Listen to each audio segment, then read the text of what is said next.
Numbers chapter 9. Now the Lord spoke to Moses in the wilderness of Sinai in the first month of the second year after they had come out of the land of Egypt, saying, Let the children of Israel keep the Passover at its appointed time. On the 14th day of this month at twilight, you shall keep it at its appointed time. According to all its rites and ceremonies, you shall keep it. So Moses told the children of Israel that they should keep the Passover, and they kept the Passover on the 14th day of the first month at twilight in the wilderness of Sinai, according to all that the Lord commanded Moses. So the children of Israel did. Now there were certain men who were defiled by a human corpse, so that they could not keep the Passover on that day. And they came before Moses and Aaron that day. And those men said to him, We became defiled by a human corpse. Why are we kept from presenting the offering of the Lord at its appointed time among the children of Israel? And Moses said to them, Stand still, that I may hear what the Lord will command concerning you.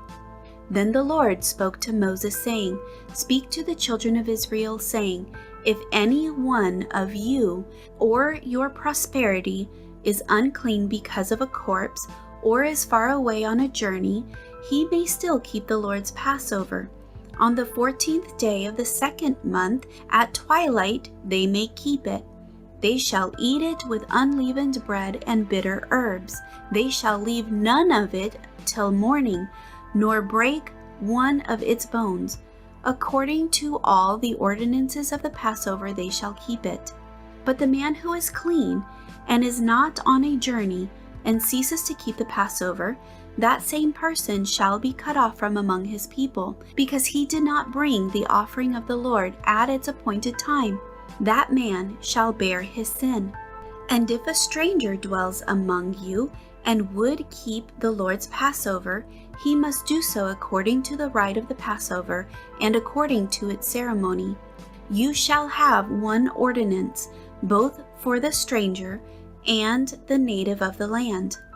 Now on the day that the tabernacle was raised up, the cloud covered the tabernacle, the tent of the testimony.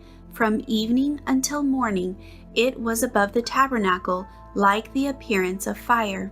So it was always. The cloud covered it by day, and the appearance of fire by night.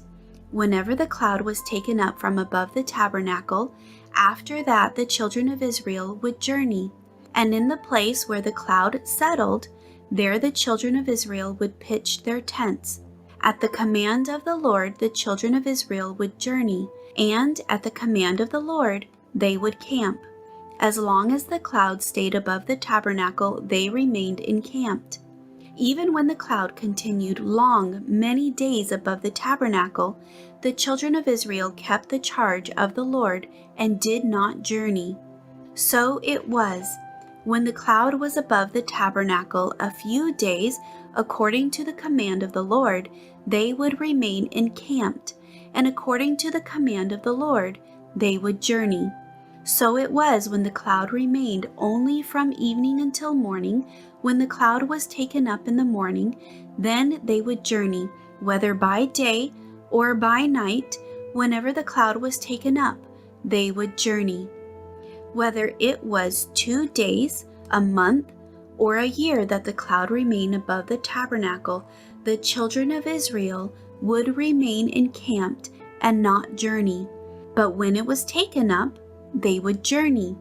At the command of the Lord, they remained encamped, and at the command of the Lord, they journeyed. They kept the charge of the Lord, at the command of the Lord by the hand of Moses.